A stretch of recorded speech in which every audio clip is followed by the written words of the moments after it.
Now, when most people go on holiday, they end up spending a small fortune, but not my next guest. Sarah Little managed to visit 48 states in America in a 5-month trip with a friend, and apart from their flight, they didn't spend a thing. Sarah and her friend Lily hitchhiked more than 13,000 miles, staying with complete strangers and surviving on food they were either given or managed to find in bins. And Sarah is here with me now on your own because Lily is travelling in Australia.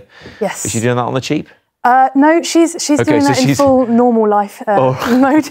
So why did you both decide to do this trip to the States for, well, try and do it for nothing?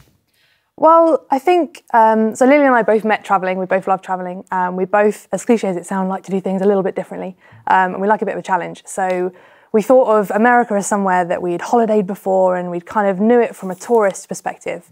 But with it being in the news a lot, you know, with it being 2016 and it was the big political year for them, and everything we knew about America came through some filter, the news or something else. So just meeting people, as many people as we could. And you wanted to go through all the 48 contiguous states, and not Alaska, not Hawaii, but starting in Boston. Yep. And you booked a first night through a sort of sofa surfing website, and then away you went. What, were you nervous? Did it feel like a leap of faith? How was it?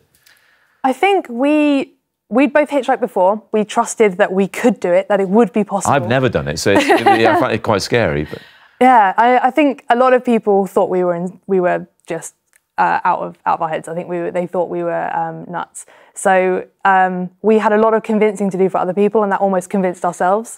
Were you worried for your safety at any point, and were family and friends worried for you? I think family and friends were worried for us more than we were worried for ourselves. Why weren't you? I think we trusted that we were intelligent, we were resourceful, we could trust our gut. You know, we were always aware of the fact that we were hitchhiking. There was going to be some sort of risk, and that needed to be, you know, thought about. But at the end of the day, we were quite, you know, aware and in control, I guess. I know one of the highlights for you was the hospitality of a woman you met in, was it South Dakota? Yeah, it was. We'd taken a 10-hour detour to go and see Mount Rushmore, which isn't worth it. Not worth it? Okay, Sorry to everyone in South Dakota.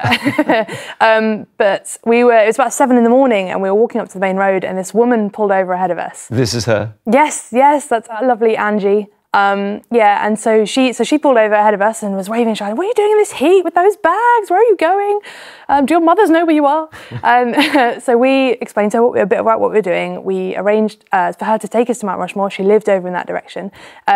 If we agreed to help her unload her shopping because she lived over there. Simple as that. Simple as that. Did you find any weirdos or people, any sort of danger at all, or were most people just very, very sort of kind to you? Most people were more than kind. They were just normal. We just had a normal conversation about their lives and about the things they were up to and their jobs and the things they did like and didn't like. And I think that was the best bit. You know, I think when you're in a car with someone for 1 hour, 2 hours, 3 hours, the small talk very quickly goes away and you just get to know that person. Sarah, it's fascinating to talk to you. We haven't even had a chance to touch on using Tinder to find a bed for the night with no strings attached, but I appreciate you coming in and sharing your story. Thank you very much indeed. Thank you very much. Thank you for having me.